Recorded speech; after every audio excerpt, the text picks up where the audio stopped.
தமிழ்நாடு கண்டெடுத்த முத்து, சோதனைகளை சாதனையாக மாற்றிய தமிழகத்தின் சொத்து, 4 ஆண்டு கால நல்லாட்சி நாயகர், ஒரு 8வது அதிசயம் எடப்பாடியார். புரட்சி தலைவி ஜெயலலிதா அவர்களது மறைவுக்கு பிறகு ஒரு குழப்பமான அரசியல் சூழல் தமிழகத்தில் ஏற்பட்டது. அந்த நெருக்கடியான காலகட்டத்தில் 4 ஆண்டு காலம் ஒருவர் முதல்வர் பதவியில் நீடிப்பது என்பது அவ்வளவு எளிதான வேலையல்ல. அந்த சாதனையை சத்தமில்லாமல் நடத்தி காட்டியவர் எடப்பாடியார். அதிமுக ஆட்சி அதோ கவிழ்ந்துவிடும், இதோ கவிழ்ந்துவிடும் என்று பலர் ஆவலுடன் காத்து கிடந்த நேரம் அது. அந்த எதிர்பார்ப்புகள் அனைத்தையும் பொய்யாக்கி 4 ஆண்டு காலம் நல்லதொரு ஆட்சியை நடத்தி காட்டியவர் எடப்பாடியார். ஒரே ஆண்டில் 11 புதிய மருத்துவ கல்லூரிகள், தமிழ்நாடு முழுவதும் அம்மா மினி கிளினிக்குகள், கூடவே குடிமராமத்து திட்டம் என்ற வரலாற்று சாதனை. குடிமராமத்து திட்டம் மூலம் தமிழகம் முழுவதும் 1132 கோடி ரூபாய் செலவில் 5586 ஏரிகள், குளங்கள், அணைகள் தூர்வாரப்பட்டன. 16,000 குளங்கள் சீரமைக்கப்பட்டு சிரித்தன.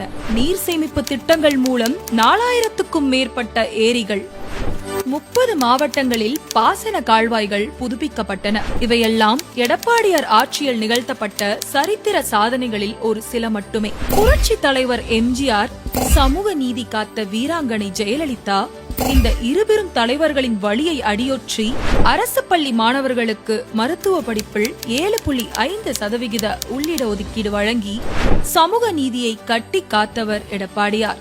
காவேரி டெல்டா பகுதியை சிறப்பு வேளாண் மண்டலமாக அறிவித்து காவேரி டெல்டா காவலராக உயர்ந்த பெருமையும் எடப்பாடியாருக்கு உண்டு. காவேரி நீர் மேலாண்மை வாரியம் முறையீட்டு குழு அமைத்து காவேரி பிரச்சனைகளுக்கு தீர்வு, காவேரி உபரி நீர் திட்டம், கூட்டுறவு வங்கிகளில் பெறப்பட்ட பயிர்க்கடன்கள் தள்ளுபடி, கஜா புயல் காரணமாக பாதிக்கப்பட்ட விவசாயிகளுக்கு 2000 கோடி ரூபாய் நிவாரணம், மாணவர்களின் கல்வி கடன் தள்ளுபடி, இப்படி எடப்பாடியாரின் சாதனை பட்டியல் மிக மிக நீளமானது. மாணவ செல்வங்களின் முன்னேற்றத்தை எப்போதும் கண்ணாக கருதியவர் எடப்பாடியார். அவரது ஆட்சியில் 52.31 லட்சம் மாணவர்களுக்கு 7322 கோடி செலவில் இலவச மடிக்கணினிகள் வழங்கப்பட்டன. அரசு பள்ளிகளில் ஸ்மார்ட் வகுப்பறைகள் அறிமுகம் செய்யப்பட்டன. கொங்கு மண்டல விவசாயிகளின் 60 ஆண்டுகால கனவான அத்திக்கடவு அவிநாசி திட்டத்துக்கு நிதி ஒதுக்கி குறிப்பிடத்தக்க சாதனையை புரிந்தவர் எடப்பாடியாரின். இந்த சாதனைகளை பட்டியலாக தொகுக்க முயல்பவர்கள் எதை சேர்க்க எதை விட என்று திணறி திண்டாடித்தான் போனார்கள். 70 ஆண்டுகால தமிழக வரலாற்றில் எந்த ஒரு முதல்வரும் சந்திக்காத சிக்கல்களை எல்லாம் சந்தித்தவர் எடப்பாடியார். கொரோனா, கஜா புயல் என பல பிரச்சனைகளை அவர் எதிர்கொள்ள வேண்டியிருந்தது. கொரோனா காலத்தில் 200க்கும் மேற்பட்ட பராமரிப்பு மையங்கள் உருவாக்கப்பட்டன. 108 ஆம்புலன்ஸ் சேவைகள் அதிகரிக்கப்பட்டன. கொரோனா காலத்தில் மருத்துவ கருவிகளின் தேவையை கருத்தில் கொண்டு ஆக்சிஜன், வென்டிலேட்டர் உள்ளிட்ட கருவிகள் அரசு மருத்துவமனைகளில் அதிக அளவில் இருப்பு வைக்கப்பட்டன.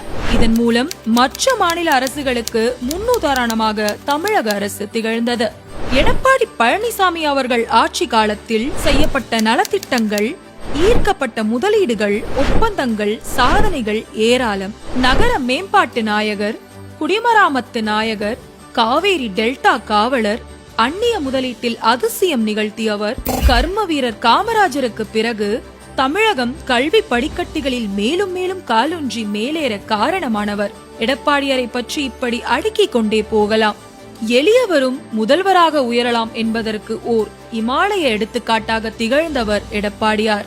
மாமனிதர், மகத்தான தலைவரான இரும்பு தேசத்து கரும்பு மனிதர் எடப்பாடியாரின் புகழ் என்றும் நின்று நிலைக்கும். அவரது ஆட்சி மீண்டும் வந்து தமிழகத்துக்கு பெருமை சேர்க்கும்.